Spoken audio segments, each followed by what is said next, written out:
Seja bem-vindo a mais um episódio do CoubeCast, e esse é o nosso 15º episódio e será muito especial porque nós teremos a companhia de dois amigos e grandes pessoas de Deus, o Fernando, a Tassiana, pessoas que eu esperei muito para estar aqui, por conhecer a história de vocês e por tudo que eu já vivi com vocês.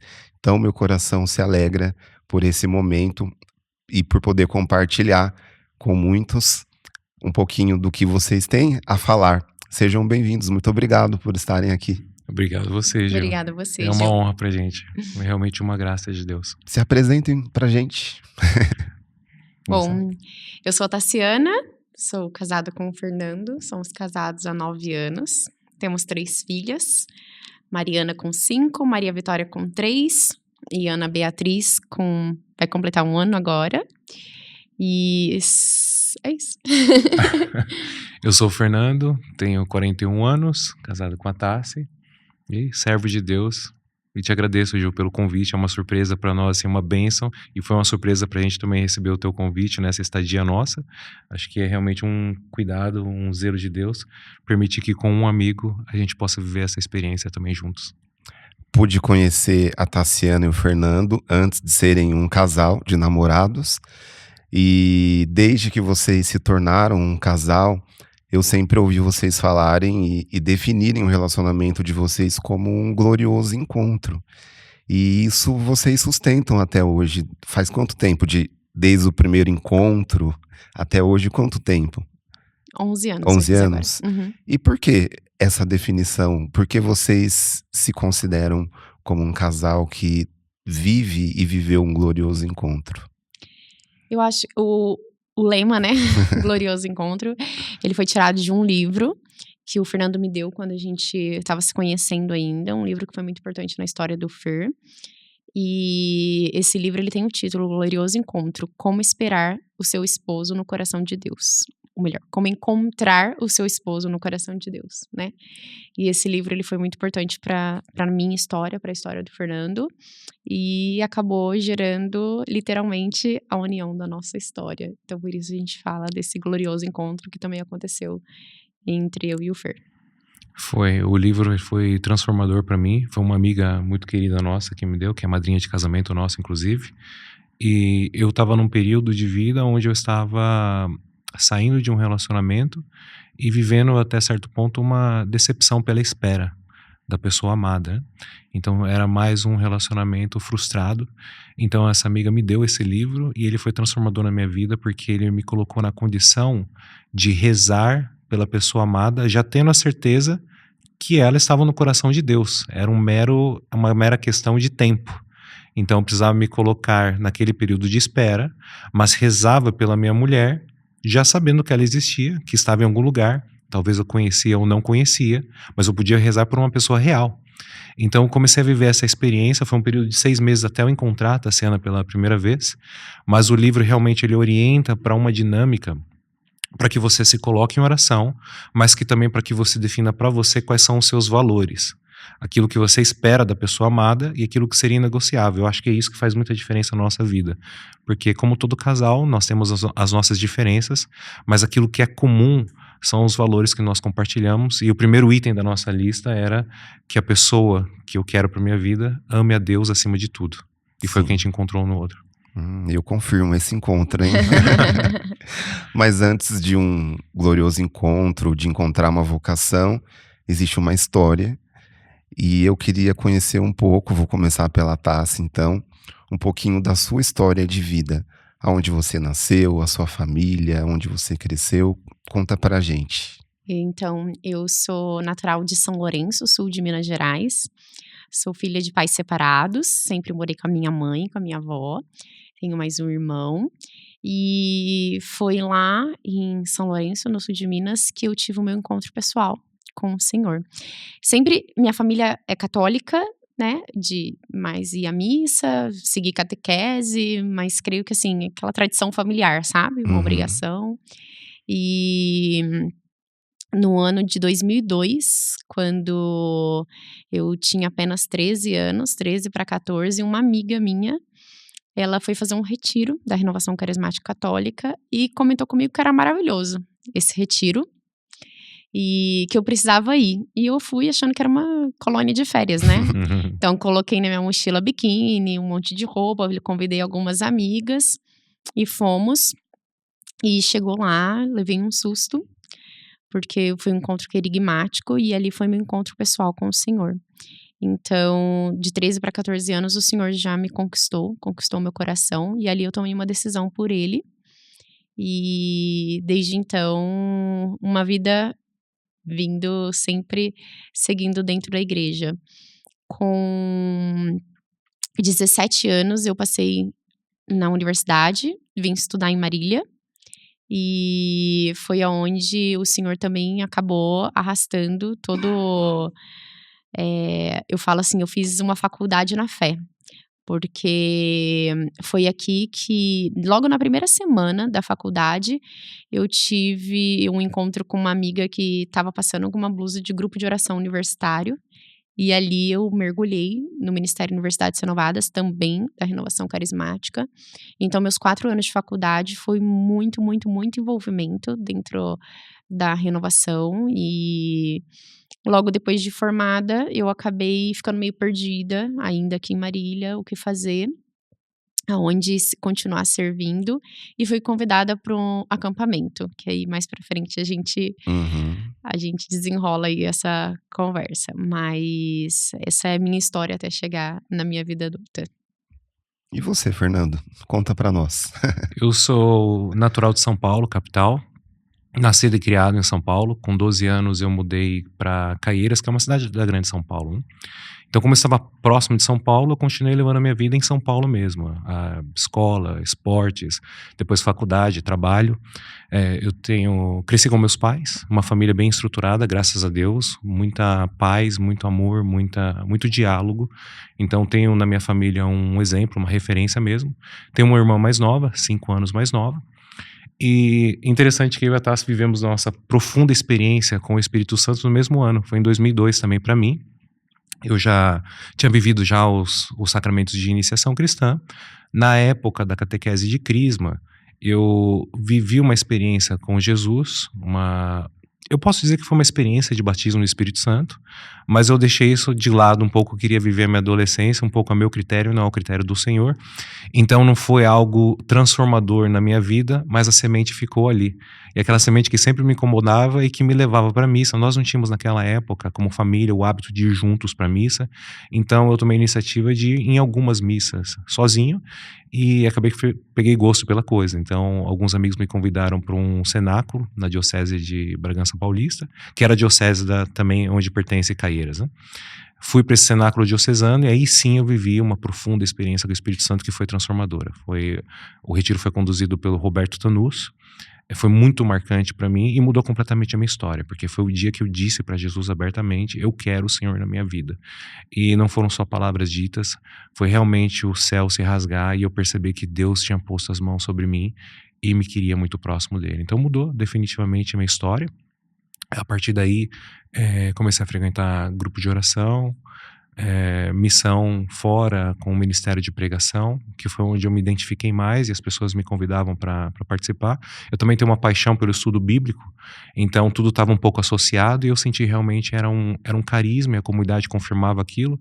Então foi um período muito bom, porque eu era muito jovem, estava começando a faculdade, então foi muito bom entrar na faculdade já com um contexto de vida um pouco protegido pelas mãos do Senhor. Uhum. E você, Tassi, nos contou que o Senhor já era a sua decisão, você já estava decidida por Ele, mas encerrou um ciclo na sua vida ali, enquanto uma pessoa formada, e estava procurando ali um caminho, até que você fez o seu acampamento. Você fez o seu acampamento em Pompeia. Isso, em Como 2011. foi essa experiência, esse novo na sua vida? Foi muito importante, porque foi nessa fase de transição, né, que eu estava aí saindo da universidade para uma vida profissional e um pouco perdida ainda, sem saber como continuar aquela missão que o Senhor já tinha me dado, né? E eu fui convidada para fazer então um acampamento. A princípio foi um pouco chocante para mim a experiência, porque eu achava que eu já tinha vivido de tudo. Mas mais do que fazer o primeiro servir no acampamento, o Senhor foi confirmando o meu lugar. Ele queria que eu estivesse ali. Então, eu não tinha dúvida de que o Senhor tinha algo para mim reservado nessa missão, né? E então, eu abracei essa missão de 2011 até 2015, que foi quando, né, a gente acabou saindo daqui. Mas nesse período, eu abracei essa missão como aquilo que o Senhor tinha para mim nessa cidade, por enquanto. Sim. E a Tassi serviu no meu acampamento em 2012. E depois, né, no período de pós-acampamento, aí é a importância mesmo da sua vida no meu processo de conversão, porque você foi uma das pessoas que me acolheu muito bem e me ajudou, né, a me inserir dentro da igreja. Então, hoje eu fiquei vindo para cá, eu estava rezando, agradecendo a Deus por ter conhecido vocês e pelos frutos que isso tem na minha vida. E foi uma das lembranças que eu tive, né, sobre o seu papel na minha história com Deus, né, no meu processo de conversão.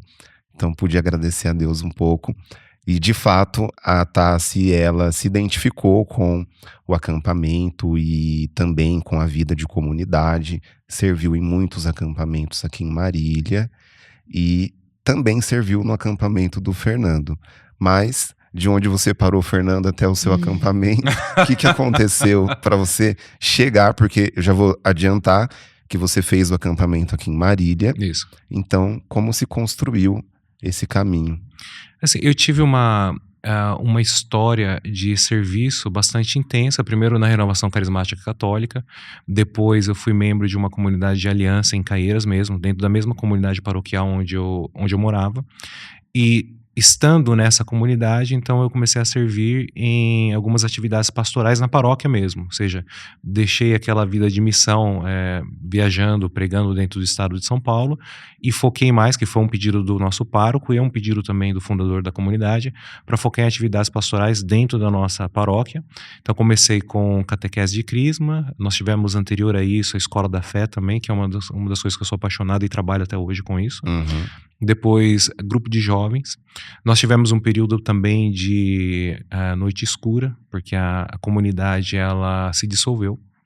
Então foi uma fase bastante difícil para a paróquia e para nós pessoalmente, que éramos membros da comunidade. Uma pequena porção da comunidade já estava iniciando uma comunidade de vida, já coabitavam.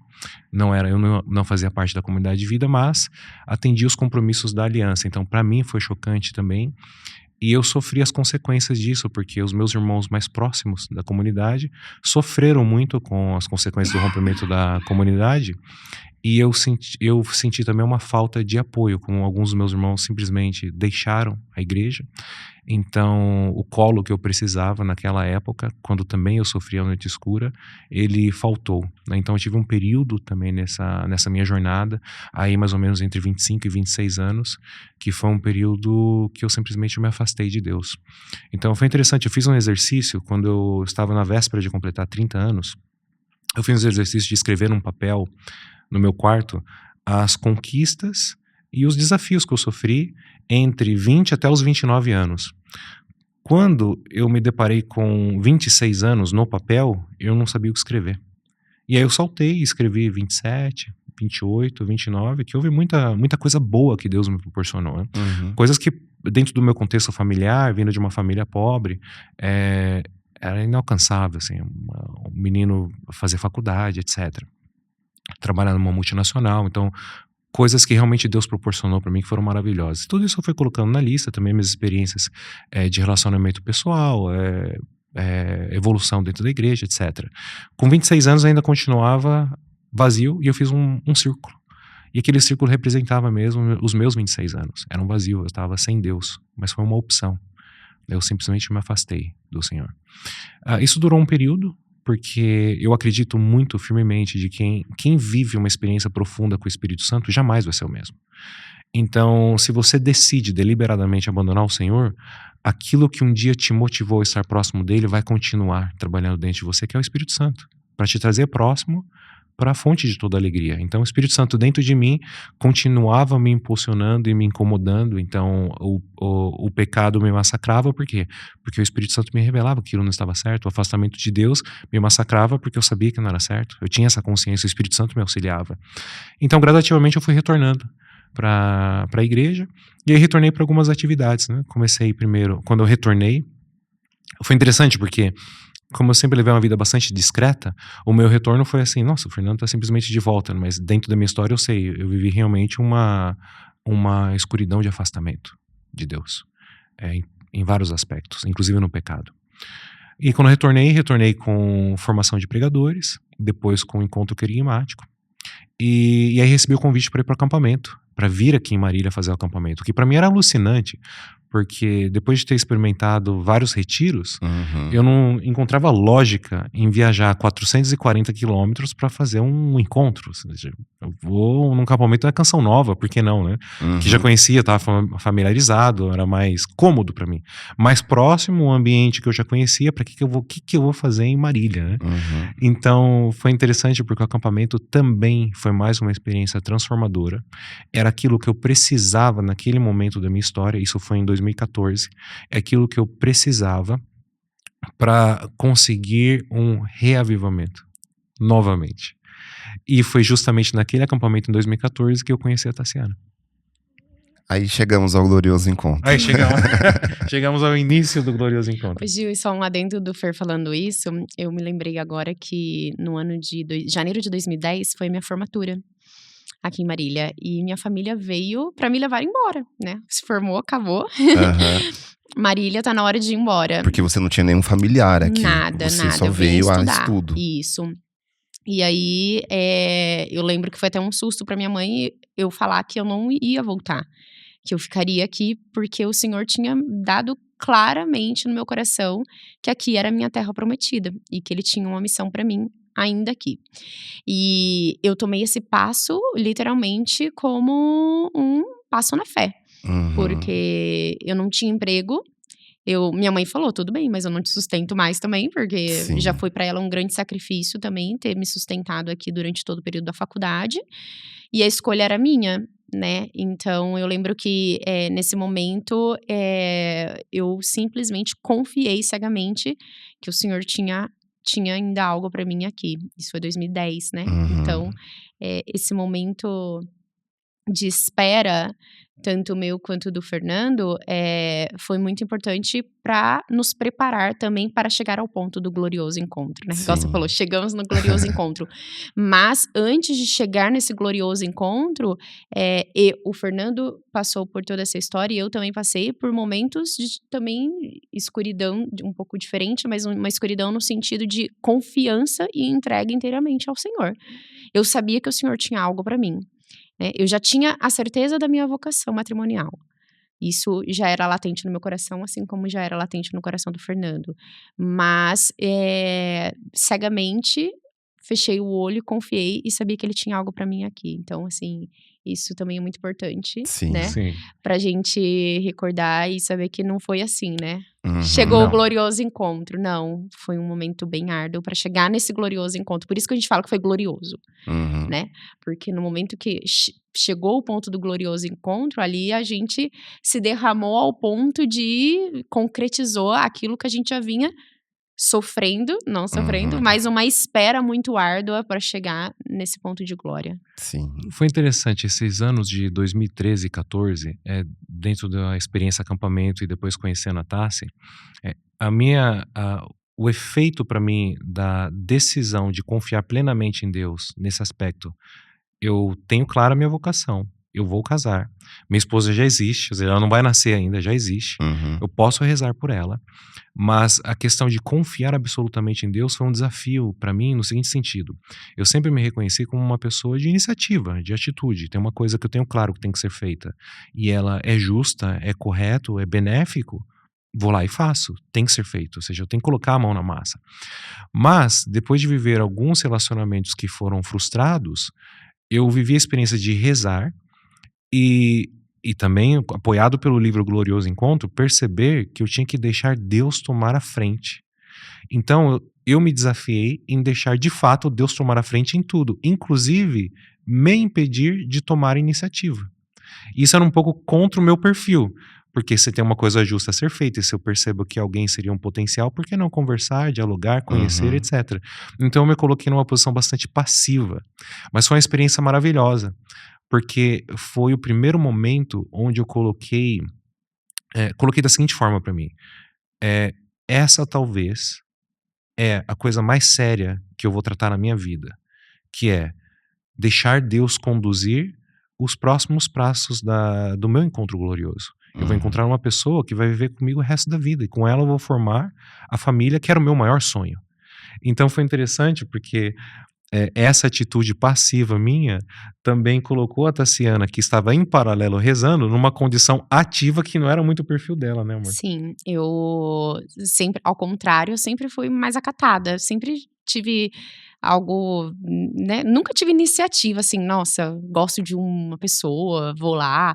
Eu sempre fui muito reservada, desde o meu encontro pessoal com o Senhor, eu sempre entreguei muito ali pra Ele toda a minha vida mesmo, inclusive a área sexual, e falando pra Ele que o Senhor me dê um relacionamento, faça aquilo que for da sua vontade. E uma coisa que eu tinha falado para o senhor né, há muitos anos atrás era: "Quando eu encontrar a pessoa, eu quero escolher". E lá o Fernando já estava falando que ele gostaria de ser escolhido. E é engraçado que algumas pessoas, quando chegava e eu ia né, "Ah, tem alguém interessado em você", alguma coisa assim, eu já: "Ops, não, eu falei que eu vou escolher, então não é essa pessoa". Aham. Então eu já colocava empecilhos e continuava no meu caminho de espera. E aí, eu já com 26 anos, é claro que surge aquela, né, "Meu Deus, e agora, né? Já tá Inquietação, né? passando o tempo, né, as amigas estão se casando, o senhor vai me deixar aqui esperando". E aí eu lembro que quando chegou, podemos partir desse voto? Claro, eu tô aqui atento.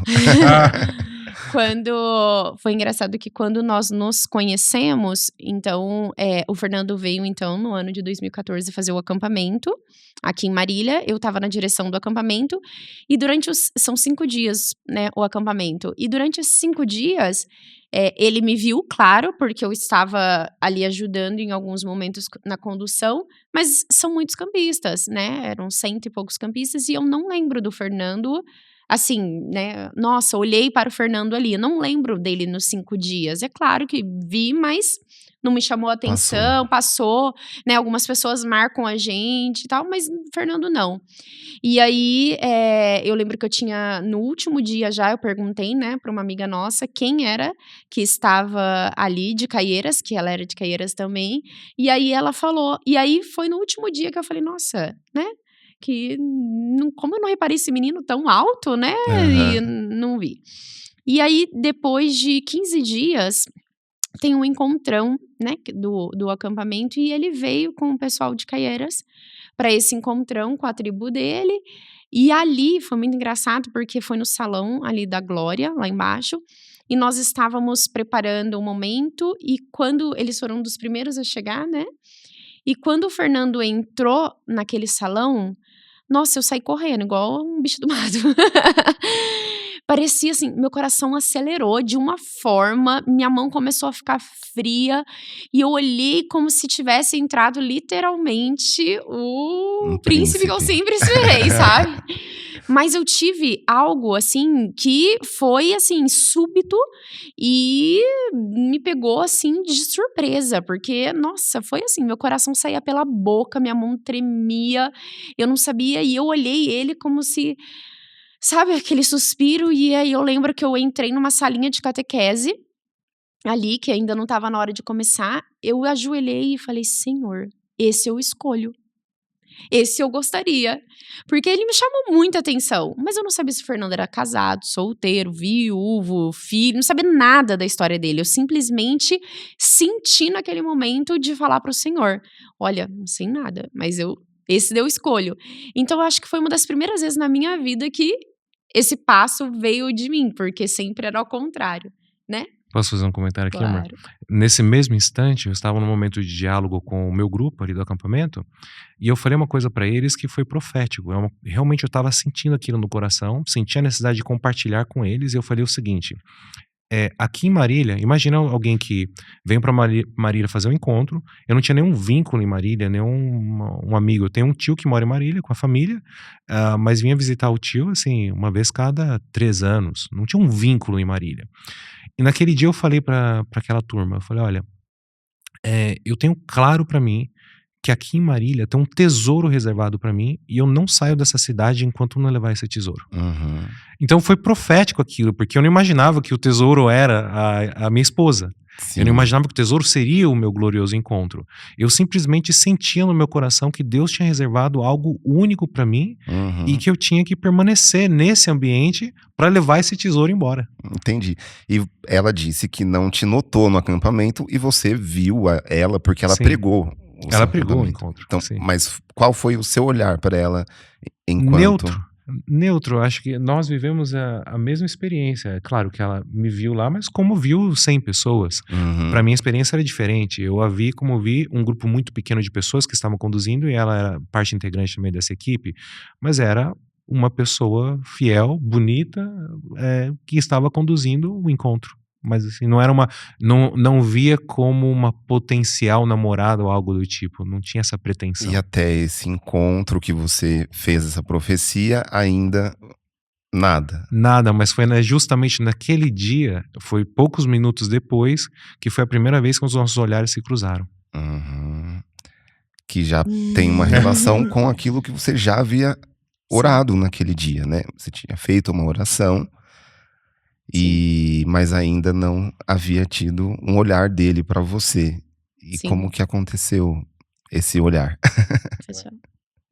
Naquele 16 de março, a gente teve um momento ali e, sem querer, eu acabei esbarrando nele. E aí, ali, a gente, né, se olhou, assim, pela primeira vez. Eu ainda acho que foi por querer. Mas... O Fernando tem certeza que foi por querer, ele fala até hoje.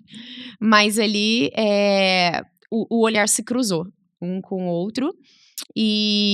Só que acabou aquele momento. E o Fernando foi embora.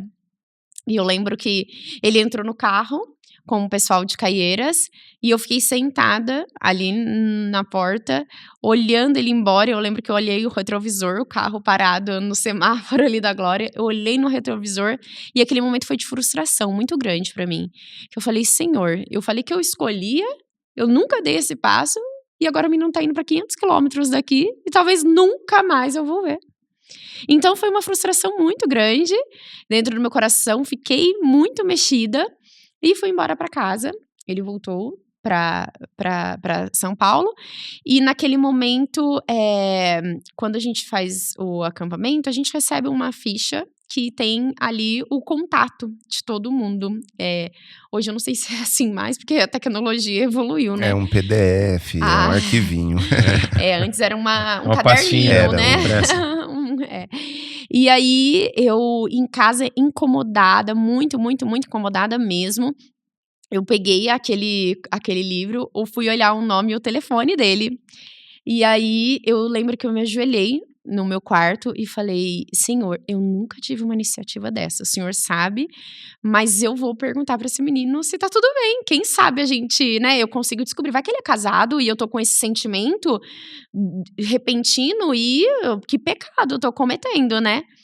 E aí eu fiquei ali ajoelhada por muito tempo, rezando. Peguei o contato dele e aí eu mandei uma mensagem. E na época eu tava começando o WhatsApp, Tá começando. né? Então eu mandei um WhatsApp e mandei um SMS. Eu falei: não sei se ele já manuseia o WhatsApp, né? Pra garantir, eu escrevi assim: ô irmão, tudo bem? Chegou bem em Caieiras? Foi só isso que eu enviei pra ele. E aí, passou a tarde, ele não respondeu. Eu fui pra missa das 7 da noite na Glória. E logo depois da comunhão, quando eu estava retornando pro meu banco, vibrou meu celular. E eu só olhei que era a mensagem de resposta dele. Mas não vi a resposta, só vi que ele tinha respondido. E naquele momento eu me ajoelhei no momento da comunhão e ali eu desabei. Chorei muito, entreguei e falei, Senhor, se ele respondeu, se ele fosse um homem casado, alguma coisa, ele não ia responder. Mas se ele respondeu é porque o Senhor tá confirmando algo. E assim, na hora me desabei ali com o Senhor. E aí, acabando a minha oração, eu abri a mensagem no meio da missa. Abri a mensagem. E aí ele tinha escrito assim: Oi, Tassi, tudo bem? Cheguei, vim sim em Caieiras. Que foto linda. Ele disse que ele não escreveu, mas eu tenho provas que nós salvamos. Ela Naquele guardou as momento, pra mim, evidências. não teve mais do que a confirmação. Ali, pra mim, o Senhor já tinha confirmado, né? Um homem sério não escreveria, né, isso. E aí, ali, meu coração queimava. E dali a gente começou a desenrolar uma conversa, né, por à distância. E o Senhor foi só confirmando nos nossos corações que ele estava esperando esse momento também junto conosco, né? Chegou avançando um pouquinho nessa história, chegou um momento aí nessa parte de que o Fernando pediu pra gente parar de conversar também. Ele falou que a gente precisava fechar os nossos olhos para nós e abrir o nosso coração para o Senhor, pra gente escutar se realmente era a voz de Deus, porque a gente estava muito, assim, meu Deus, né? Eu tinha muita certeza daquilo, ele também. A gente conversava como se a gente já tivesse sonhando com aquilo, mais do que sonhando com aquilo, como se algo já tivesse em concreto. E aí a conversa foi avançando e nós fizemos um período de parar de conversar e só de rezar. E nesse momento de oração foi muito importante para o Senhor confirmar ao nosso coração aquilo que Ele realmente tinha para nós. E o Fernando falou que como a gente voltaria, né? Ele falou, o coração que queimar, um chama o outro. E aí foi quando fechou com chave de ouro esse processo nosso de encontro, porque aí o Fernando tomou a iniciativa depois de um tempo que nós estávamos rezando. Eu tava já desesperada, né? Meu Deus! Quando que ele vai 26 me anos escrever? já esperando, ele me fala, agora vamos rezar e vamos esperar mais. Nossa, esperar mais o quê? A primeira vez que eu tive a confirmação de que ele seria... E aí, o Fernando veio e mandou uma mensagem, né? E falou, vamos marcar um encontro pessoal e vamos rasgar a nossa história numa partilha. E foi assim que a gente começou o nosso caminho, até a gente decidir 3 meses depois por um namoro. E depois de 6 meses, o Fernando me pediu em noivado, após um retiro, também, lá em Caieiras, né?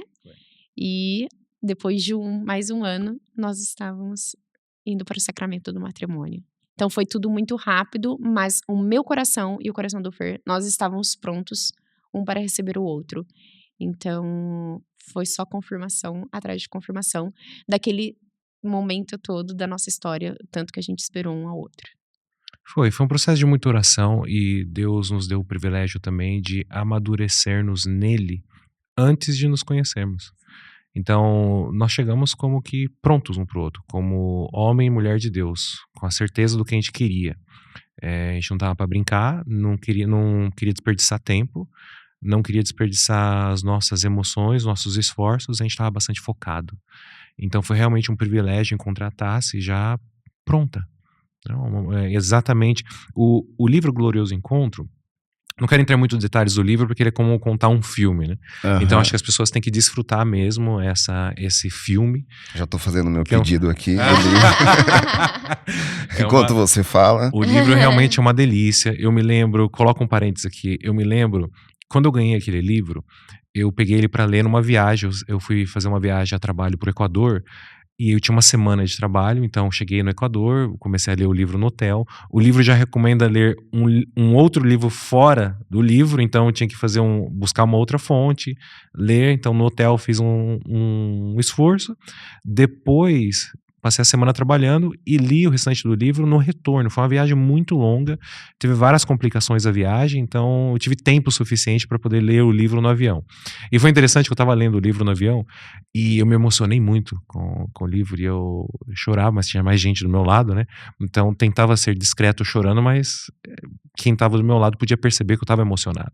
E eu lembro que eu fui ao banheiro e coloquei naquela bolsa na frente que tem, que é a bolsa do banco da frente. Tem uma bolsa que você pode colocar os seus objetos. Coloquei o livro numa certa posição que eu sempre coloco o livro. Fui ao banheiro, quando eu voltei, o livro estava numa outra posição. Então a pessoa que estava ao meu lado, que percebeu que eu estava emocionado, acho que pegou o livro para ver o que era. Falou, nossa, esse livro deve ser interessante. Um cara desse tamanho tá emocionado, né? Dentro do avião, num ambiente público. Então, eu me lembro, uma parte muito interessante do livro, e a única coisa que eu quero contar do livro aqui o livro propõe que você faça uma lista daquilo que você espera na pessoa amada. E que aquela lista você coloque realmente em oração. Então é como que um exercício concreto de falar para Deus, são esses os atributos, as qualidades da pessoa que eu quero estar com ela o resto da vida. É isso que eu espero na pessoa. Então você tem um diálogo honesto com Deus, mas você materializa isso num papel. E o meu primeiro item era que essa pessoa amasse a Deus acima de tudo. Então, minha lista tinha 14 itens. A Tássia atendia quase todos eles. O último, eu faço uma brincadeira, porque eu supunha, como eu viajava muito, eu supunha que eu ia casar com uma mulher fora do Brasil. Então, meu último item é que a pessoa fosse estrangeira. E tinha uma relevância para mim aquilo, porque eu já estava sonhando em ir para fora, etc. No fim, a gente viajando, ela acabou virando espanhola, nós conseguimos cidadania espanhola, então ela virou estrangeira. Mas aconteceu.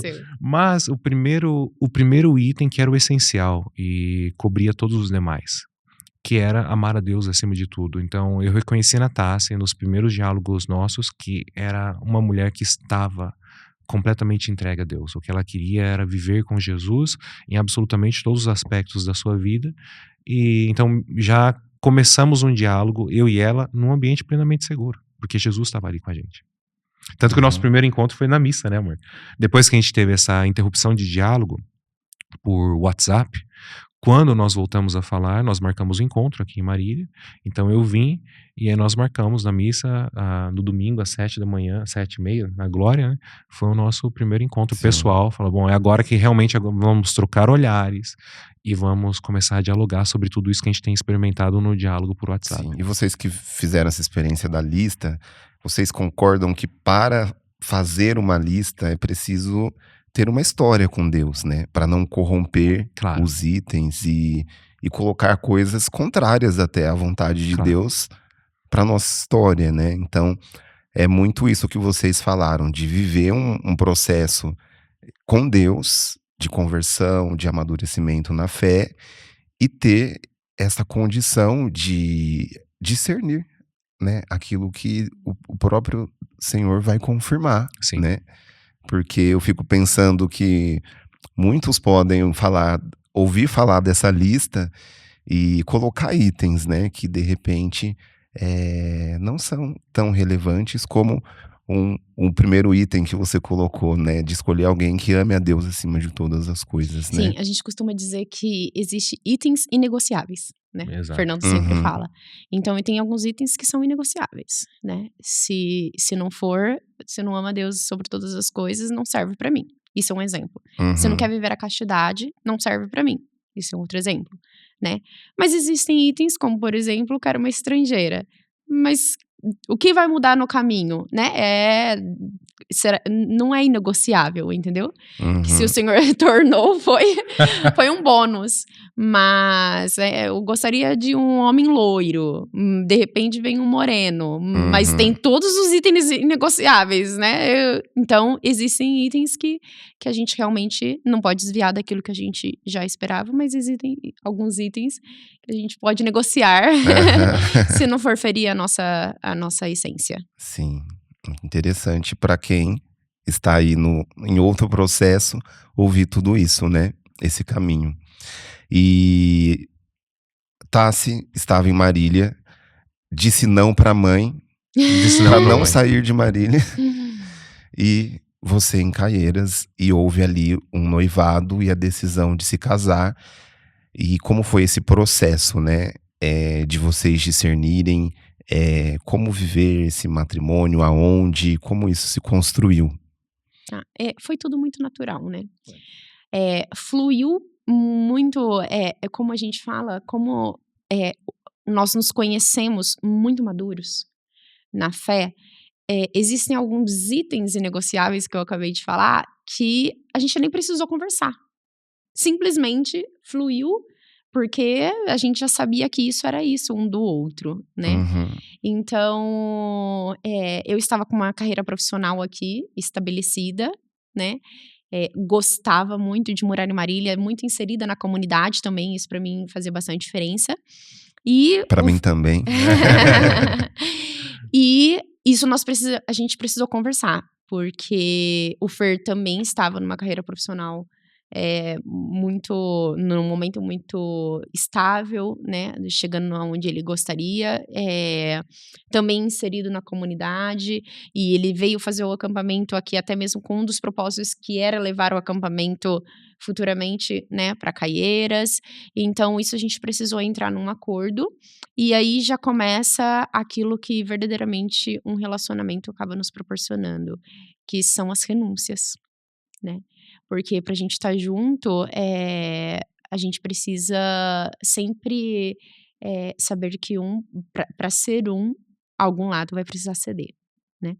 Então, nós conversamos bastante e discernimos e vimos que o mais viável seria eu largar minha carreira, até mesmo por um projeto de vida, de um sonho além que a gente tinha em comum, que era do Fernando, mas se tornou comum.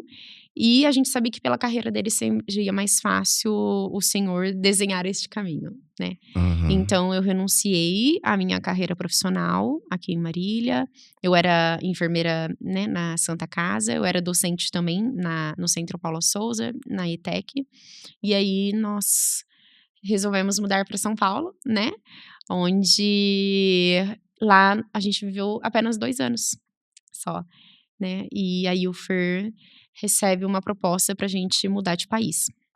Então, foi mais uma confirmação de que era realmente pra que eu renunciasse tudo e estar lá, né, amor, porque era Sim. isso que o Senhor queria pra chegar aonde nós chegamos hoje. Sim, nessa questão de terra e profissão, a Tássia foi quem sempre se sacrificou, né? Porque Marília era a casa dela. Ela se sentia em A casa. terra É prometida, a terra como ela prometida, né?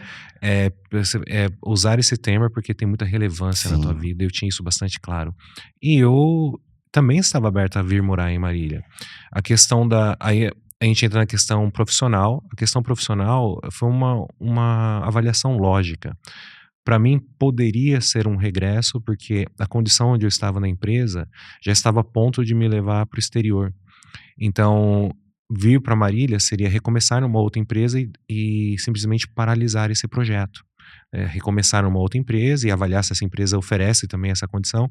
E para Tassiana, era o contrário. Ela indo para São Paulo, ela ia conseguir um bom emprego também, com a experiência que ela tinha, equivalente ou melhor. Então, foi uma decisão em torno da nossa carreira, porque a gente sabia que ia proporcionar outras coisas para nós. Essa questão de ir para o exterior era uma coisa que nos primeiros encontros, se não no primeiro encontro, Uhum. eu já deixei bem claro para ela que era uma hipótese de curto prazo. Então, que poderia acontecer a qualquer momento. E então deixei isso claro para ela saber que ela tinha que se preparar para isso se ela queria estar junto comigo, né. Então eu já falei para ela: "Já faz o teu passaporte, mas tenha bem claro, eu não tô pensando num projeto de curto prazo, não é nenhuma aventura. Pode ser uma aventura, depende das circunstâncias, porque eu não tinha experiência de morar fora, então não sabia o que ia acontecer. Mas eu estava pensando num projeto consistente mesmo de viver uma experiência, eh, intercultural, entender como funciona a mentalidade das pessoas fora, também entender como funciona a estrutura de uma comunidade paroquial, vida de igreja fora do país, para poder amadurecer como homem mesmo. Tinha uma Uhum. questão profissional também, eu sabia que ia me trazer um progresso, mas isso era secundário para mim. Eu queria, como pessoa, como indivíduo, crescer fora da realidade que eu sempre vivi, que era viver no Brasil, mais especificamente em São Paulo e Grande São Paulo. Eu queria sair disso para poder amadurecer como homem. E eu sabia que isso traria benefícios benefícios para ela também. Então eu não precisei de muito diálogo para convencer a Tassi disso. Era assustador para ela no começo, mas ela se colocou à disposição de não somente viver essa experiência, mas sacrificar aquilo que era valioso para ela, deixar a terra. Então a gente foi, quando nós nos casamos, nós mudamos para Caieiras, que era a cidade onde vivíamos. Eles se casaram em Marília, né? Nós nos casamos O casamento foi em Marília. Exato. Depois a mudança, né? Exato. E que fazia todo sentido, porque Marília foi realmente a terra prometida que acolheu o nosso amor. E houve uma transição, porque a comunidade que sempre teve um valor muito grande para você e que o Fernando, de alguma forma, também, ao vir para Marília, foi adentrando nessa comunidade. Essa comunidade foi muitas vezes, né, para Caieiras.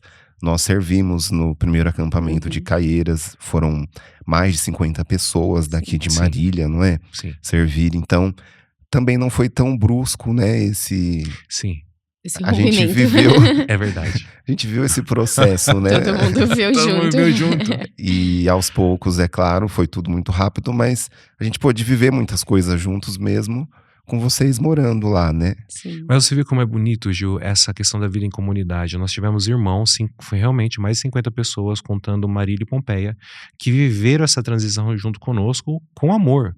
Porque não é fácil também você subir num ônibus, né, ir para formação, viajar 400 e poucos quilômetros, quase 500 quilômetros, ida e volta, passar dias fora de casa, gastar dinheiro também com a viagem, sair do seu conforto, da sua rotina, para ir lá servir com a gente no primeiro acampamento de Caieiras, e ao mesmo tempo viver conosco essa transição. Então foi também um exercício de muita confiança da comunidade com a gente, de confiar que o trabalho ia acontecer lá. E ao mesmo tempo realmente um carinho de Deus conosco, né? Sim.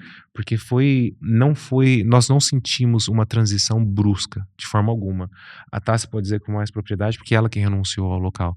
Mas em nenhum momento eu percebi a Tassi com a lamentação de que talvez fomos equivocados ou não foi sadia a mudança de Marília para São Paulo. Não, pelo contrário, foi só confirmação.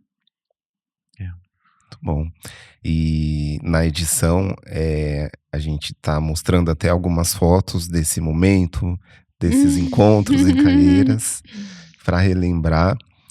E então, foram 2 anos enquanto casados ali em Caieiras e vocês mudaram então para a Espanha. E como foi retomar, né, essa vida agora matrimonial em outro país? Já nesse momento, os dois com a ausência fisicamente da comunidade, a ausência da família. Então vocês tinham um matrimônio, um sonho. E aí, como que isso aconteceu? Eu acho que isso daí eu queria que você falasse mais, amor, porque eu acho que sim, esse ponto foi mais chocante pra Tassiana. Porque ela viveu uma experiência muito boa em São Paulo. Acho que você se surpreendeu com a vida em São Paulo, né, amor?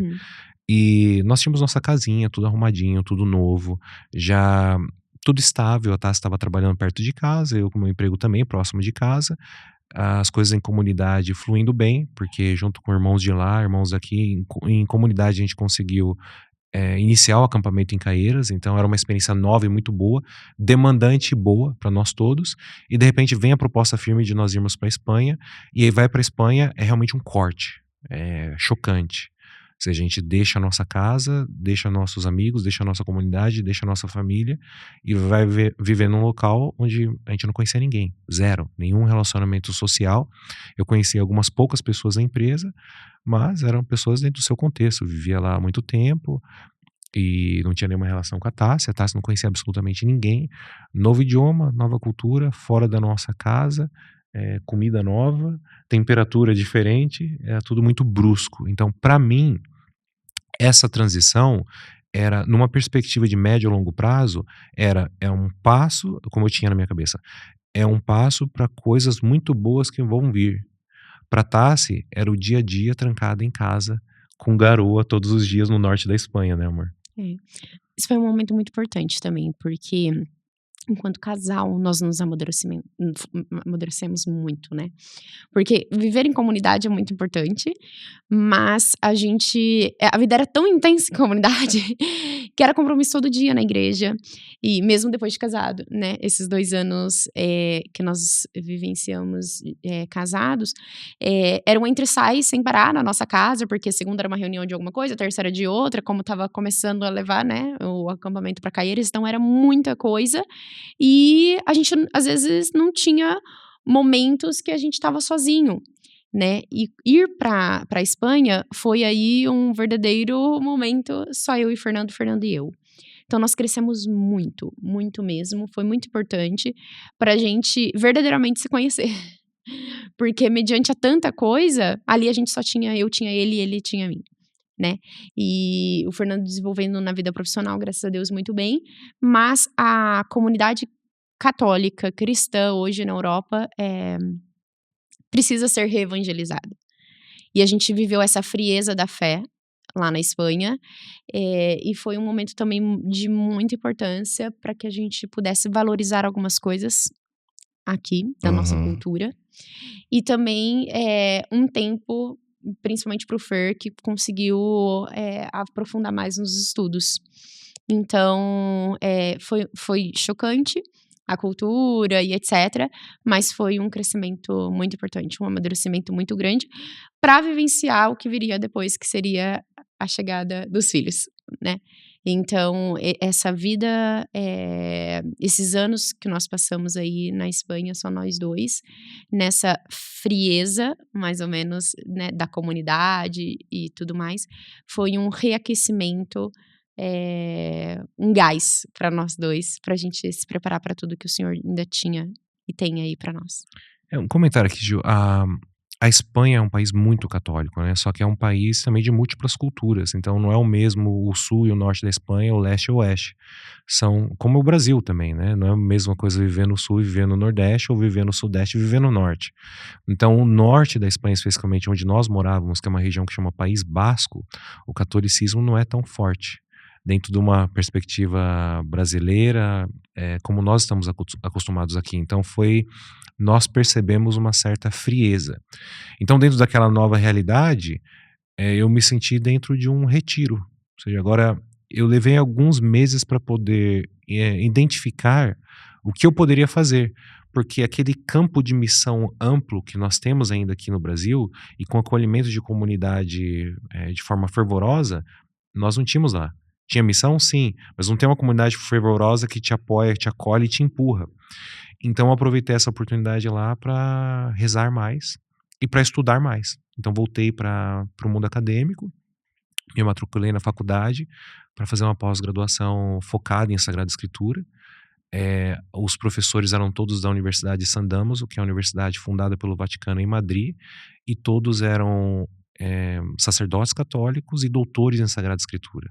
Então eu estava assim num ambiente que eu me deliciava de estudo, né? Um ambiente assim teologicamente protegido, com sacerdotes, ou seja, tem também um diálogo em torno da liturgia, e todos doutores em Sagrada Escritura. Então bebia de uma fonte vasta de conhecimento e acabei me divertindo nesse período estudando, que é o que eu gosto de fazer também, né? Um dos meus hobbies é estudar, é ler, é me aprofundar, sobretudo nessa parte de Bíblia.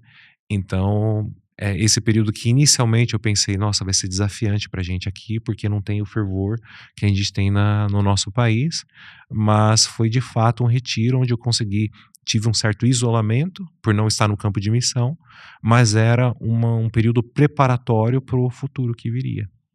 Muito interessante. E nesse futuro, quem que chegou?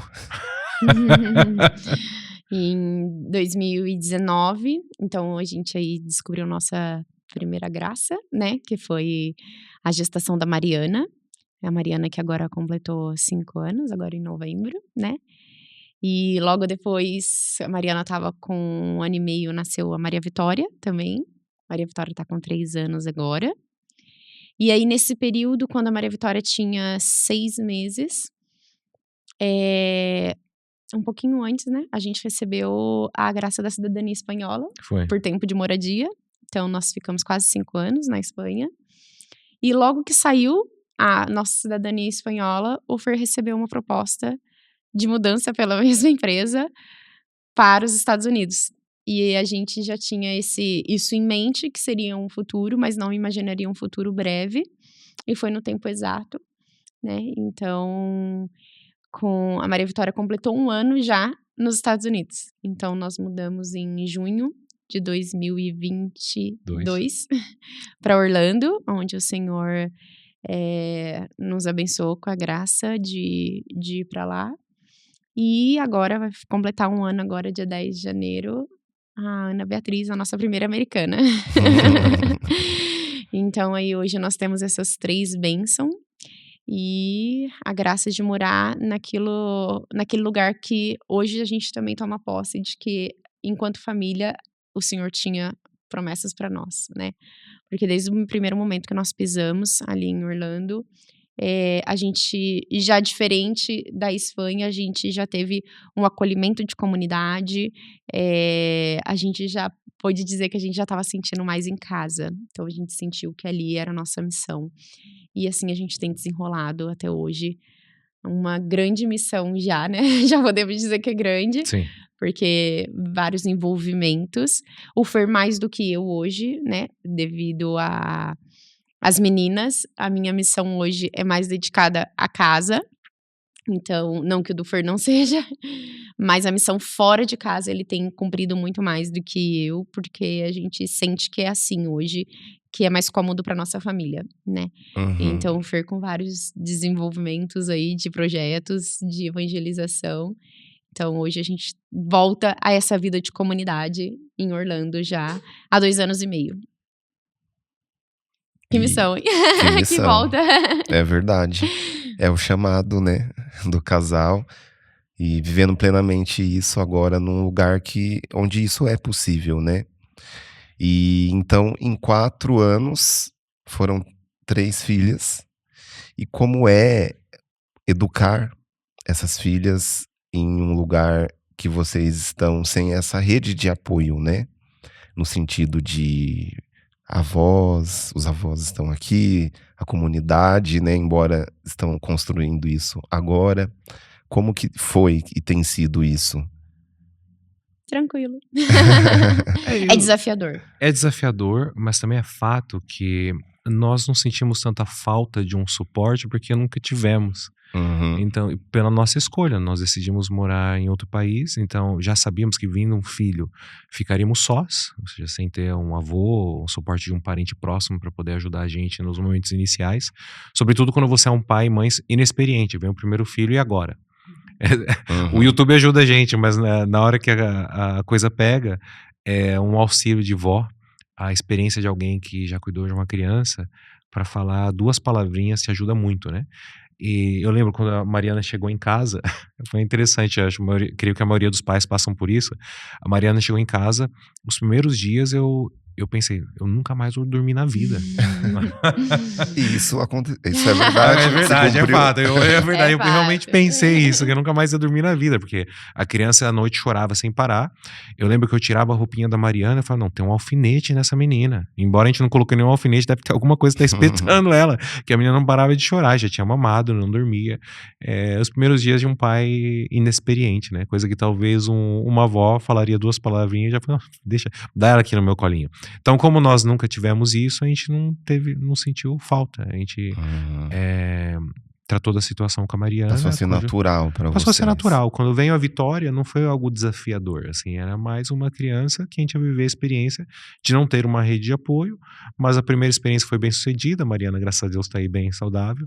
Então, com a Maria Vitória foi a mesma. Já com a Ana Beatriz, a gente teve o privilégio da minha mãe ir para os Estados Unidos para cuidar das 2 mais velhas, enquanto a gente ganhava E é até engraçado, porque quando chega alguém para cuidar, né? Igual quando a mãe do Fer foi para nascimento da Ana Beatriz, a gente se sente um pouco incomodado. No sentido assim, como assim? Tô dando trabalho Tô dando trabalho pra alguém. Minha mãe tá muito cansada. Porque, na verdade, a gente sempre teve que fazer isso, eu e Fernando e eu. Mas isso também é mais um ponto onde o Senhor molda muito a gente e nos fortalece muito enquanto casal. Sim. Porque eu tenho o Fernando tem a mim. Então, nós precisamos contar um com o outro.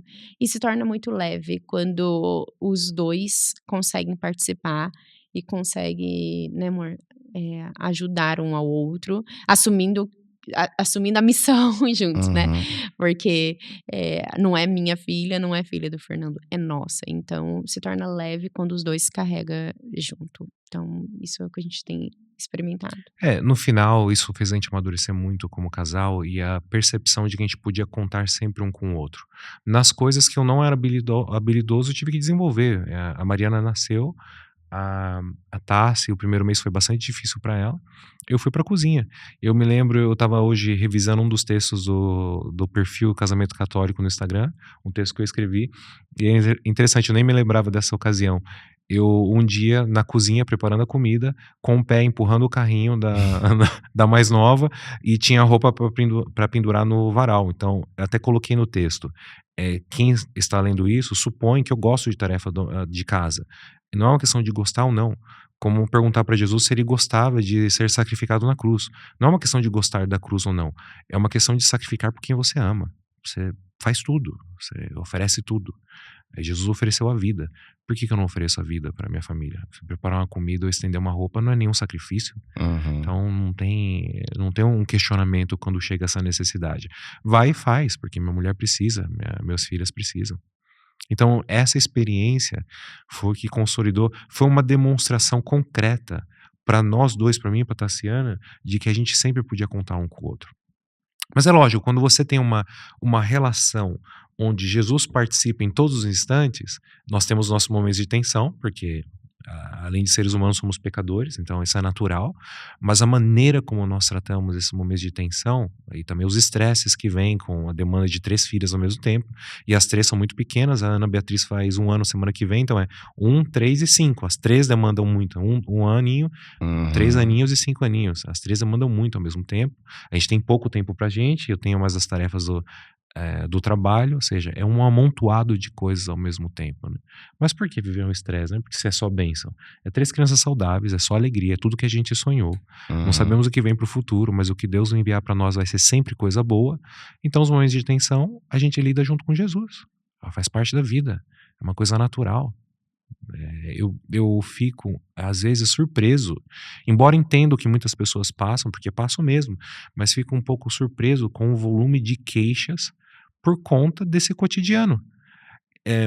O que me surpreende é você passar uma vida de juventude sonhando em ter uma Sagrada Família, e quando você tem uma Sagrada Família com tudo que ela demanda, você se queixa da Sagrada Família.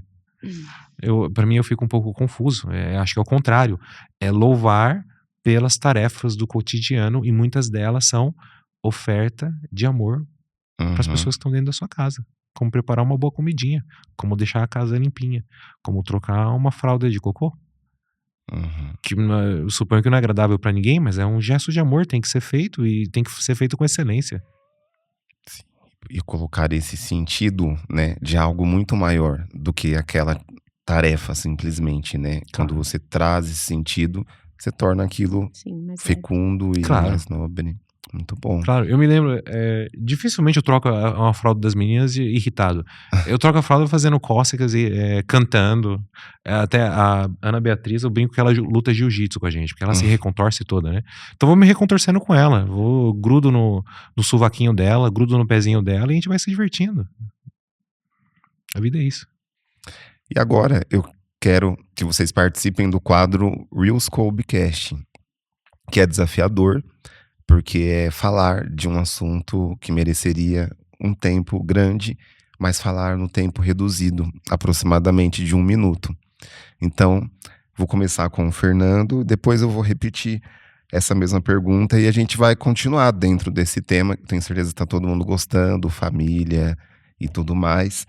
Então, eu quero falar sobre frases, inclusive, que eu peguei no perfil Casamento Católico, que é um perfil administrado por vocês, o Instagram, recomendo, tem conteúdos ótimos, dá para explorar muita coisa. E eu queria que vocês comentassem essa frase, começando pelo Fernando. Casar é abraçar a missão de fazer o outro feliz. Essa é, na verdade, a frase clássica da Tassiana. Mas você vai ter que comentar essa frase. O sacrifício, ele é uma coisa inerente de ofertar o amor. Não existe outra maneira. Se você ama de verdade, você vai se sacrificar. É inerente. Eles são interligados. E, sobretudo, quando a gente trata de dois seres humanos, que somos falhos, pensamos diferente. Então, sacrificar pela Tassiana é um ato cotidiano de amor. E o mais gostoso é ofertar-se em sacrifício e fazer isso de forma feliz. Às vezes dói. Tem coisa que eu tenho que renunciar em prol de algo que a Tassiana quer, e às vezes dói. Mas ver a felicidade dela me enche de alegria. Então eu vejo muito numa perspectiva, tentando sempre olhar com os olhos do nosso Senhor Jesus Cristo. Que eu tenho certeza que para ele é sofrido algumas coisas que ele tem que fazer por nós. Sendo nós tão falhos, pecadores e às vezes persistente com as nossas falhas. Então, como um pai que educa o filho, é duro você todos os dias falar a mesma coisa pro filho e todos os dias ele cometer um erro e todos os dias você segue amando. É um sacrifício seguir amando. Mas você simplesmente segue amando. Então, embora essa frase da Tassiana, eu vivo ela com muito amor, mas olhar a felicidade das meninas em casa e é a realização. Na verdade, o meu entorno é tudo que eu sempre sonhei. Então, vou fazer tudo para que isso permaneça. Você, Tassi. Eu só posso dizer que é aquilo que o Senhor Jesus fez por nós. O sacrifício da cruz não foi fácil, não foi leve, mas foi por amor. Então, quando a gente ama, a gente é capaz de fazer todo o sacrifício. Muito bom. Outro post que eu quero que vocês comentem do perfil é: a mulher é o tesouro da casa. A mulher é definitivamente o tesouro da casa. Fernando tem 4 tesouros. Então. Ela é o ponto de equilíbrio emocional da casa, definitivamente. Tem situações de tensão que a Tassiana solta os parafusos e quando a gente tá numa situação um pouco mais calma, eu converso com ela, falo, aperta sempre os seus parafusos, porque quando você solta de todo mundo em casa. E é interessante, eu vejo algumas circunstâncias, por exemplo, de um pai muito agressivo. Os filhos se protegem tudo debaixo da asa da mãe, porque é ela quem costuma controlar uma situação de um descontrole emocional. Então eu vejo que o equilíbrio emocional da casa, ele está muito apoiado na mãe como referência. Então, nesse aspecto, a mulher é um tesouro mesmo para controlar a paz do lar. Eu confirmo porque o Senhor, ele poderia ter simplesmente enviado Jesus. Deus podia ter enviado Jesus, mas ele escolheu uma mulher. Um grande tesouro para que ele nascesse, porque eu tinha certeza que Nossa Senhora também tinha muito a ensinar, mesmo ele sendo Deus. Então, hoje é simplesmente acreditar que, mesmo na minha miséria, o Senhor tem, enquanto mãe, enquanto esposa, muito a me lapidar ainda, mas eu acredito que nós mulheres somos um grande tesouro para a santificação do nosso lar. A mulher sábia edifica, Sim. né, o seu lar. E outra frase: quem ama não tem medo do sacrifício. Então, muito associado à primeira pergunta, e eu acho que realmente é a questão. O medo não faz parte de você. Você não pensa. É uma conduta natural tua se você realmente ama. Você parte pro sacrifício. Não existe nenhum raciocínio envolvido. Eu digo isso com propriedade, porque por ser da área de exatas, também é natural que parte de mim seja muito lógico. Mas se precisa se sacrificar pelas meninas, não tem muito raciocínio envolvido. Tem que fazer o que tem que ser feito. Eu falo que desde quando a gente se conheceu, sacrifícios foram feitos, né? Muitas renúncias, inclusive, que foram sacrificantes para nós. Mas e o medo tinha, o medo humano, né? Mas quando a gente confia no Senhor, a gente é capaz de ir muito além e renunciar até esse medo para viver aquilo que o Senhor tem para nós. Então, a gente não teme, a gente vai. Agora, eu gosto muito desse quadro, é o fato ou fake. Então eu vou fazer algumas afirmações e vocês vão discernir se essa afirmação é fato ou fake e depois brevemente explicar o porquê que é fato ou fake. Uhum. Não é necessário rezar por um relacionamento. Já foi testemunhado Mais aqui, do que mas fake. Tem que rezar e rezar muito. Muito joelho no chão, muito jejum, muita oração. Porque aquele que não ora, ele não permanece de pé. E a gente só permanece de pé naquela promessa que o Senhor tem pra nós se a gente reza. Porque senão qualquer um que passa pela frente, a gente acaba agarrando e depois se decepciona lá na frente. Porque não era a pessoa correta. Então, pra gente conseguir saber esperar aquele que vem do coração de Deus, a gente precisa rezar muito. E só a oração nos sustenta. Acho que Deus já deu prova suficiente para nós que a cada instante, pelo menos na minha vida, a cada instante que eu escolhi deliberadamente me afastar dele, nunca deu certo. Nunca. E sempre quando eu estive com Jesus, sempre tudo deu certo, e deu certo numa medida que superior até o que eu poderia imaginar. Assim, tudo que nós temos hoje, a gente conversa isso bastante em casa, tudo que nós temos hoje, o que Deus permitiu que nós experimentássemos juntos e como indivíduos, é muito mais do que a gente podia sonhar na nossa história, muito mais do que os nossos pais poderiam ter sonhado por nós. Então, sem Deus não existe solução, e a única felicidade absoluta vai estar sempre com Deus. E claro, para eu me relacionar então com esse Deus, tem que ser por meio da oração. a vida religiosa santifica mais do que a vida matrimonial. Fato ou fake? Fake. Ambas têm o seu. Ambas santificam. As duas santificam. Não uma mais nem a outra menos. São vias diferentes de santificação. Eu tenho certeza que a vida religiosa santifica muito, mas a vida matrimonial também. Sim, ambos são ordenados para o serviço, dentro de dimensões próprias suas, né? Mas claro, ambas santificam muito, mas não se pode dizer que uma santifica mais que o outro. Cada um vive a sua vocação, aquilo que Deus chamou, e que bonito é quando você corresponde fielmente à vocação para a qual Deus te chamou. Nós correspondemos a nossa e vivemos felizes com isso. Jamais eu posso dizer que isso é superior ou inferior a um sacerdote, a um religioso. E essa é a beleza da nossa igreja. São meios diferentes, né? Preparados por claro. Deus. E vocês falando, eu pensava que da mesma forma, uma vocação bem vivida santifica, mas uma vocação mal vivida, seja ela qual for, leva a pessoa também a se perder, Sim. né? Com certeza. Então, existem os dois caminhos, né? Para Sim. todas as vocações. E tem um ponto grave aí, Ju, uma vocação mal vivida, sobretudo nesses dois aspectos, dentro do sacramento, dos sacramentos do serviço, seja para uma vida religiosa consagrada, um sacerdote, ou seja dentro de uma vida matrimonial, você está a serviço de alguém.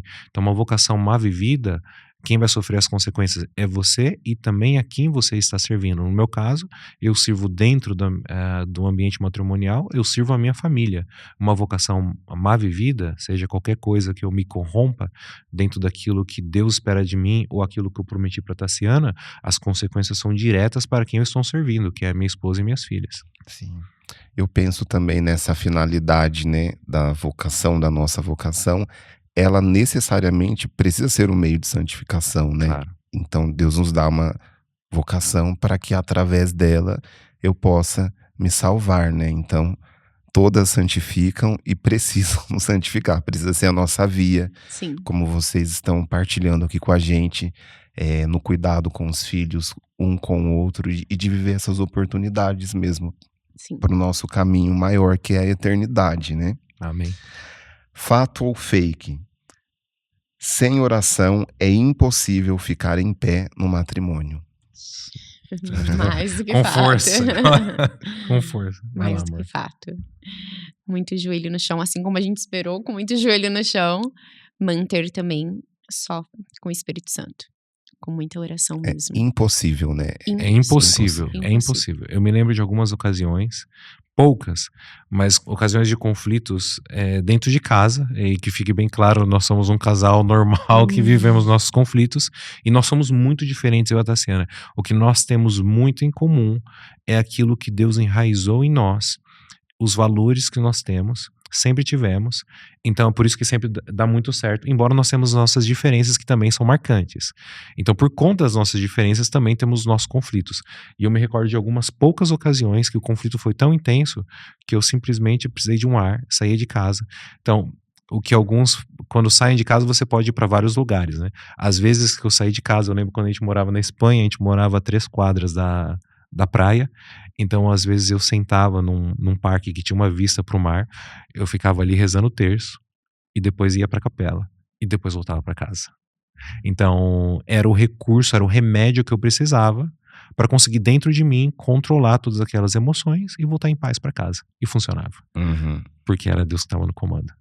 Então sim, é impossível viver uma vida matrimonial sadia sem que Jesus esteja presente em todos os aspectos. Sem negociação, em todos os aspectos Jesus está presente, até nos conflitos. Interessante. E agora o quadro é o Te Stalkeei, que significa que eu dei uma espiadinha no perfil de vocês. Então vai ter alguns prints aqui na tela, e eu queria que vocês falassem um pouquinho sobre estes posts que nós estamos vendo. O primeiro é um post seu, Tassi. Você publica: a maternidade é a minha melhor escada para o céu. Sim, eu falo que eu achava que eu estava subindo uma escada até nascer minhas filhas, e eu vi que eu estava só numa rampinha, e agora o Senhor me deu uma escada. A maternidade, ela, para mim, ela veio muito de encontro ao eu preciso tirar os olhos do meu umbigo para me ofertar pelo outro. E as minhas filhas me fazem tirar totalmente os olhos de mim. E essa doação, essa entrega por elas, né, da nossa vida por elas, é para mim o maior sacrifício hoje. Sacrifício de tudo. Sacrifício do sono, sacrifício do alimento, sacrifício físico, espiritual. É muito sacrifício por um amor. Então, a cada dia eu falo que eu tô subindo uma escadinha, espero chegar lá. É muita renúncia que vale muito a pena. Mas esse é o meu caminho. E você tem subido também esses degraus com a paternidade? Eu tenho. A paternidade, na verdade, concretizou em mim aquilo que faltava. Era o que Deus precisava atribuir à minha vida para formar o homem que Ele espera que eu seja. Então, com a paternidade, uma coisa que sim é muito marcante para mim, é agora entender algumas vezes como Deus me trata. Porque eu vejo as meninas com as suas coisas de criança, e às vezes não necessariamente uma teimosia, mas as crianças, elas fazem coisas de criança e que nem sempre agrada o pai. E eu acho que nós muitas vezes, como mesmo sendo adultos supostamente maduros, fazemos coisas de crianças diante de Deus. Então eu fico sempre pensando, quando naturalmente eu ofereço perdão para as meninas, eu na hora paro e falo, é realmente como Deus faz com a gente. É realmente amar, perdoar, esquecer e continuar vivendo bem, mesmo com as nossas criancices. Você ia comentar algo? Não. Agora eu tenho uma pra você, porque foi você que publicou, então você que vai ter que responder essa, Fernanda. Homens só pensam em sexo. Não. Precisamos ocupar nossa cabecinha com outras coisas também. Provavelmente eu coloquei isso como um tema polêmico para desenvolver. Pronto, esse é o seu momento. algo mais amplo, né? Sim, só um título. Eu gosto de colocar os títulos de forma polêmica para chamar a atenção e depois desenvolver um raciocínio. É natural que o homem, por uma questão de natureza mesmo, que o homem pense mais em sexo do que as mulheres. Eu lembro que, se eu não me engano, esse texto estava mais associado a uma questão de equilíbrio dos dois lados, né? Tanto a mulher oferecer uma compreensão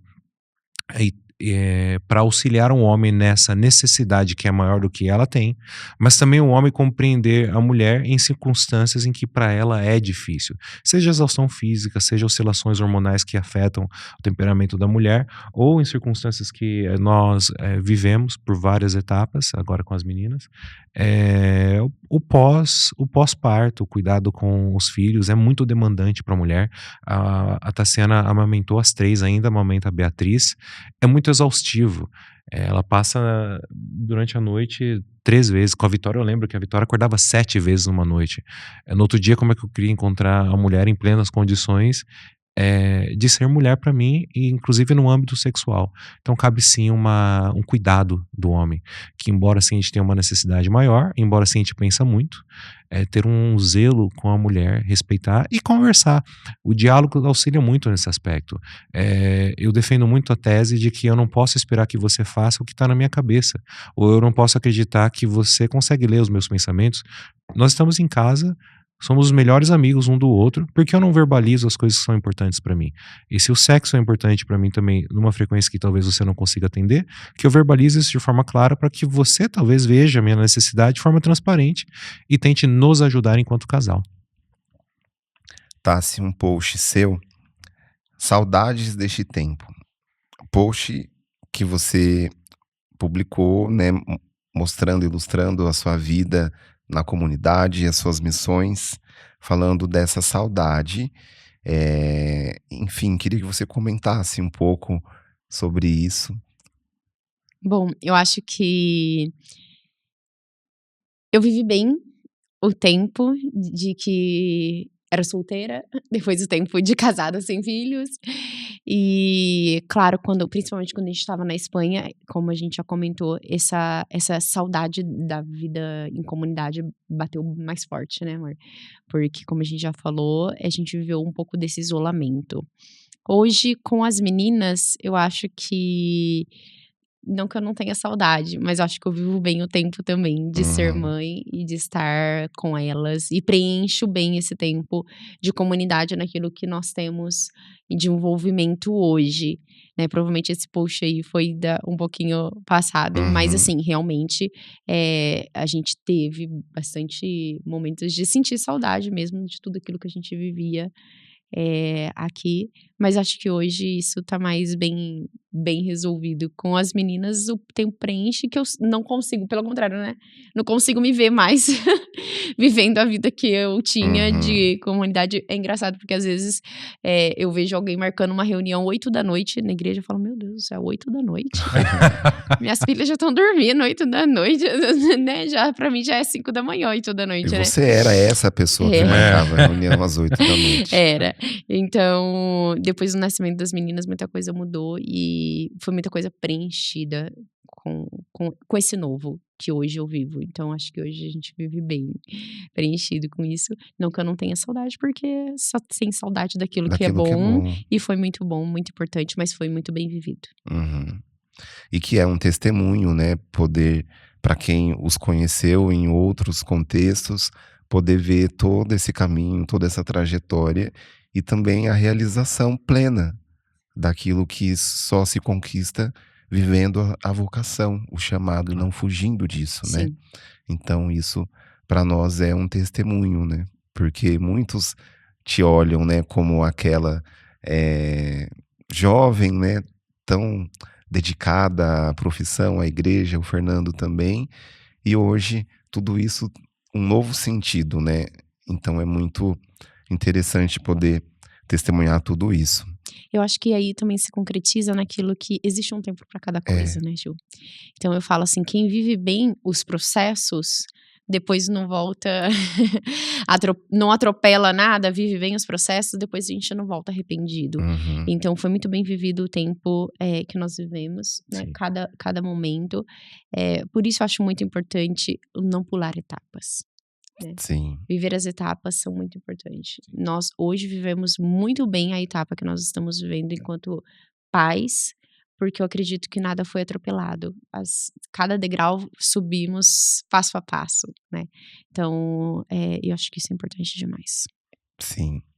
Bom, chegamos ao nosso último momento aqui desse episódio, que tem sido maravilhoso, que é o confessionário Kobe-Cash. Então, vocês estão diante de um confessionário Eita.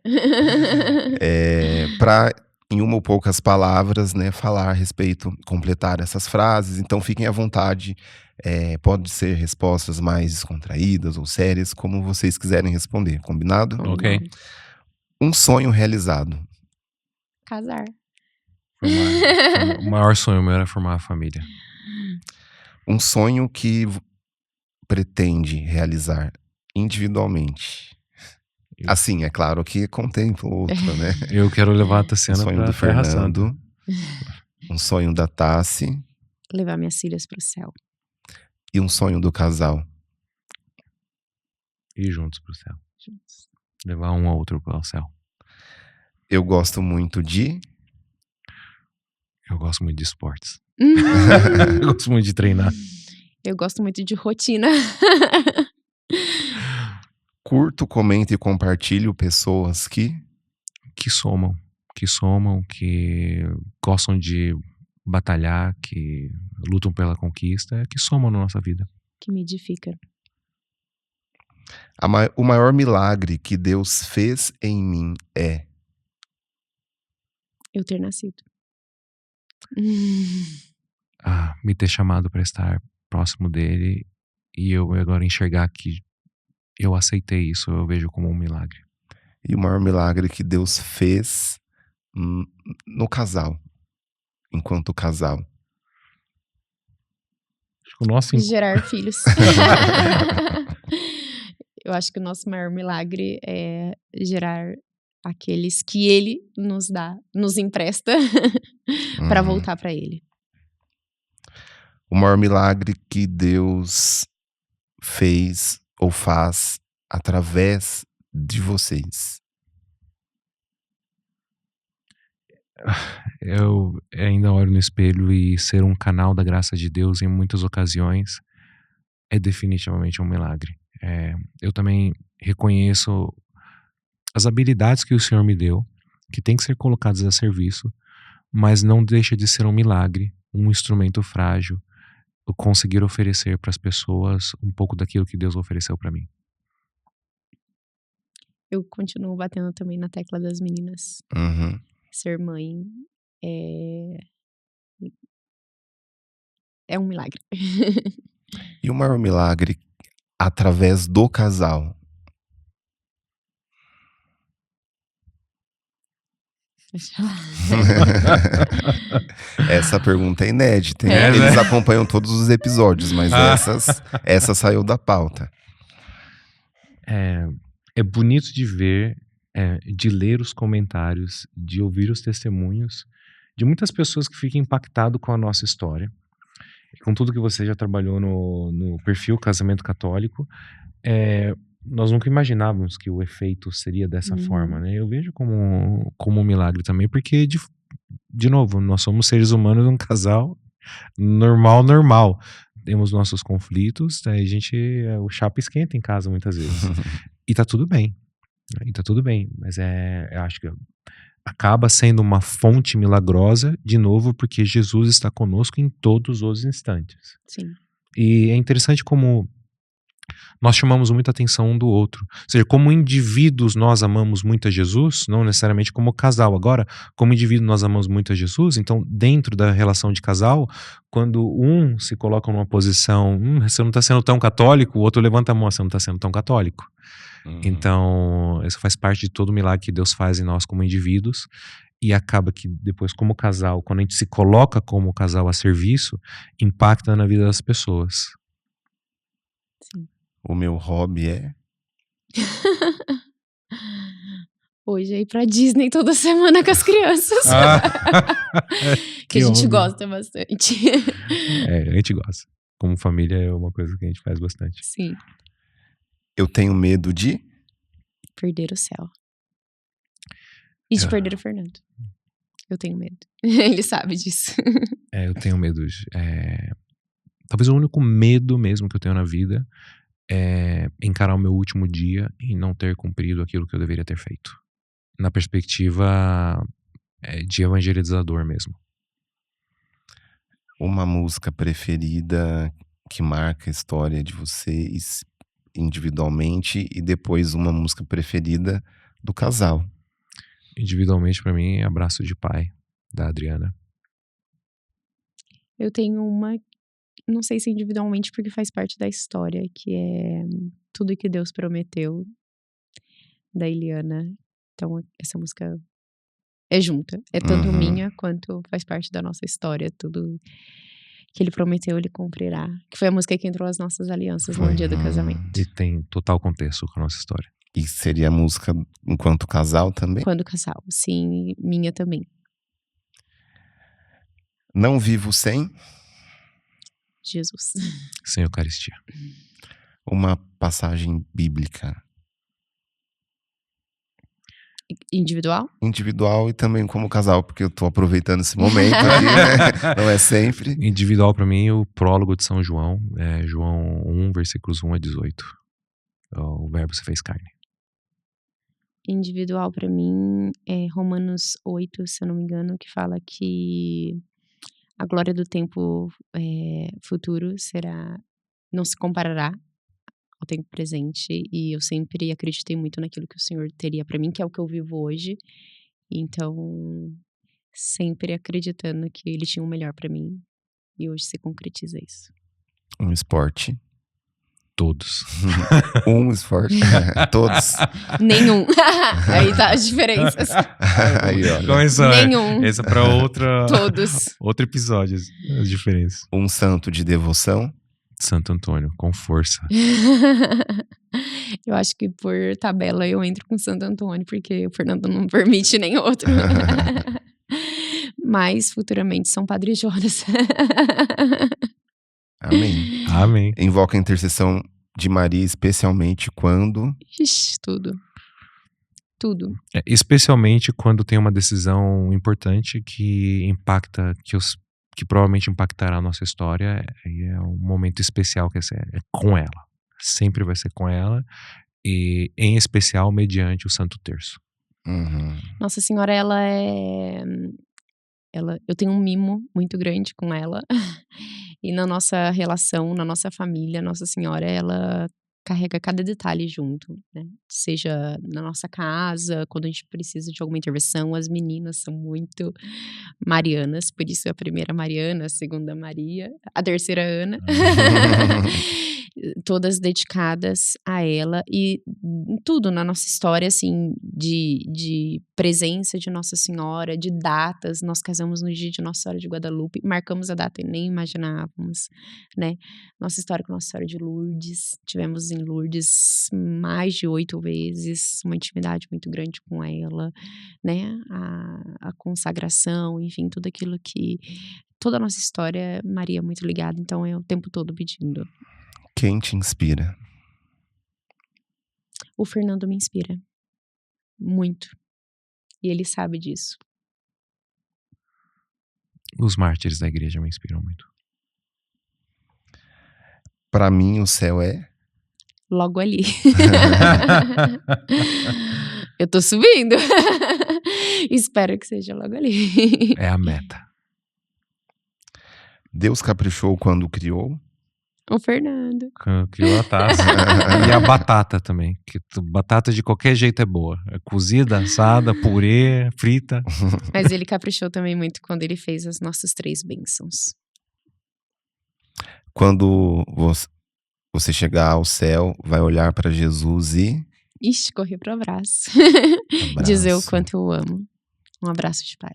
É um abraço de pai. Eu vou abraçar e eu vou chorar muito. Pode ter abraço de pai de fundo, tudo bem pra você? Tudo bem? Pode ser. E vai pedir seu caderno de desenho. Isso é uma outra história. De tudo o que Jesus sabe sobre você, do que ele mais gosta? Do meu amor por ele. Ele sabe que é sincero. Acho que é o mesmo. E acho que ele gosta muito quando eu rezo, quando eu me coloco em oração. E pra quem tá vendo esse episódio daqui 200 anos, quem foi o Fernando?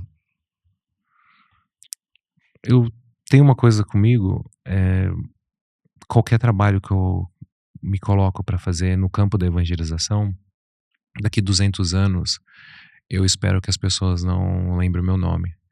Só vivam as consequências desse trabalho, lembrando de Jesus. Então, daqui 200 anos é isso que eu espero. Que as pessoas sempre lembrem de Jesus em cada coisa que eu coloque a mão dentro do campo de evangelização, que ele seja reconhecido como o Senhor na vida de todas as pessoas. E para quem está vendo esse episódio daqui 200 anos, quem foi a Tassi? Uma miserável serva que na sua pequenez foi sendo moldada a cada dia mais para fazer a vontade de Deus, mesmo muitas vezes tropeçando, caindo, mas reconhecendo que todos os dias ela pode ser melhor. Não tinha como não se apaixonar por essa mulher. E não tem como não se apaixonar por vocês. Então, quero agradecer por esse momento, né? Eles estão de férias aqui no Brasil, mas reservou um tempinho, cada um deles, deu um jeitinho com as meninas Deus para estar proveu. aqui. E uma grande graça de Deus, tudo o que vocês são, vivem, o que vocês testemunharam. Eu me lembro, não me esqueço, que no dia do noivado de vocês pediram para eu conduzir a oração, né? E eu lembro que eu tentei fazer uma música e eu nunca esqueço. Tassiane e Fernando, o amor de Cristo os uniu. Sim. Eu também não esqueço. E a música falava que vocês manifestam a glória de Deus, o cuidado de Deus, a fidelidade de Deus, né? E que Tassiano e Fernando, o amor de Cristo vos uniu. E ouvir a história de vocês agora contextualizada, da forma que vocês contaram aqui, só confirma tudo isso e que será assim, né? Continuará sendo assim. Então, para mim, um privilégio a amizade de vocês e poder compartilhar com quem não conhece. E fica o convite para vocês seguirem o perfil do Casamento Católico. Ali eles partilham um pouquinho da rotina com os filhos e também várias reflexões. E o Fer vai participar futuramente de um novo episódio do Colbcast para falar um pouquinho mais sobre a vida matrimonial. Para quem está nesse processo do namoro, a gente vai poder falar de alguns outros assuntos que o tempo aqui não permitiu. E uma alegria. Muito obrigado. Obrigado você, Gil. Foi uma bênção para nós, com certeza. Sim, o prazer é todo nosso. Você sabe que a nossa família te ama muito. A gente já profetizava o seu crescimento espiritual, quanto a gente sempre acreditou e soube do seu talento. E hoje sentar aqui diante de você e ver quem o Gil se tornou e vai se tornar ainda é uma grande graça para nós. Você sabe o quanto a gente sempre teve aplaudindo você por detrás de tudo isso. E uma última mensagem que eu queria deixar, Gil, para quem está assistindo, tudo isso só se concretiza hoje, né, a nossa família, porque nós soubemos esperar em Deus.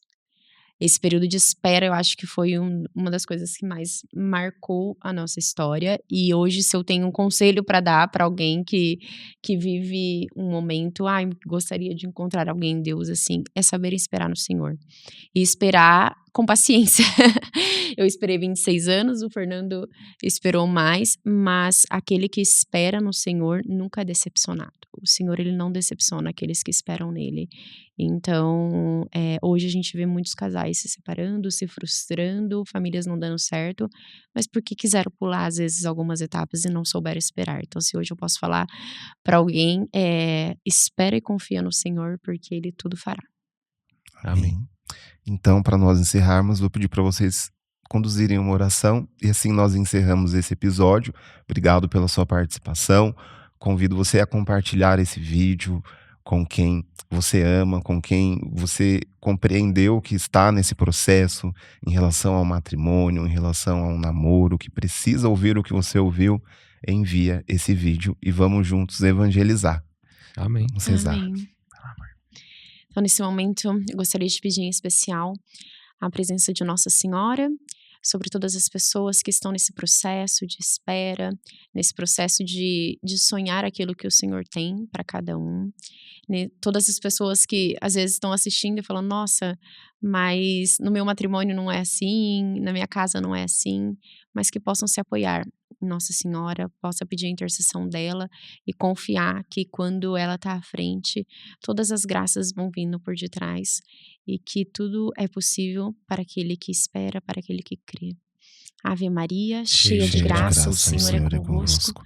Bendita sois vós entre as mulheres, bendito é o fruto do vosso ventre, Jesus. Santa Maria, Mãe de Deus, rogai por nós, pecadores, agora e na hora de nossa morte. Amém. Em nome do Pai, do Filho e do Espírito Santo. Amém. Amém. Amém.